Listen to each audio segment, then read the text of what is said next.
We're working several new developments tonight in the Boston Marathon bombings. As we first reported on Eyewitness News at noon, investigators descended on a local wooded area today, searching for evidence connected to the Patriots' Day terror attack. And this morning, state and local police and the FBI scoured multiple locations in Dartmouth, which is home to the university where bombing suspect Dzhokhar Tsarnaev went to school, along with several friends who are now charged in connection with the bombing. Tonight, customs officials are being ordered to verify that every foreign student arriving in the U.S. has a valid visa.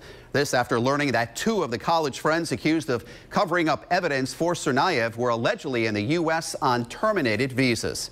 And funeral plans for the other bombing suspect, Tamerlan Tsarnaev, are now being made in Worcester after his body was transferred from a North Attleboro funeral home.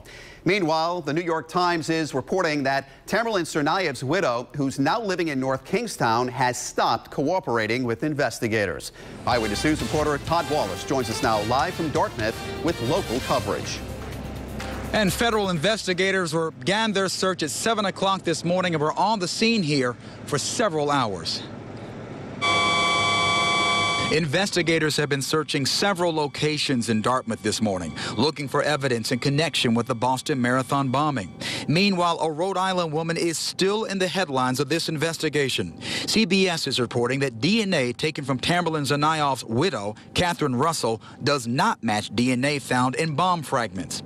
And according to USA Today, investigators say they want to find out what Tamerlan Tsarnaev and Russell discussed when he phoned her a few hours after the FBI released photos of him and his brother as suspects. Russell's attorney told us again today she had no role in the attack, but the New York Times reports federal investigators are still skeptical. Meanwhile, a state trooper on the scene in Dartmouth says investigators found nothing, but neighbors are still rattled. This is really way more into our backyard than we would like it to be, you know.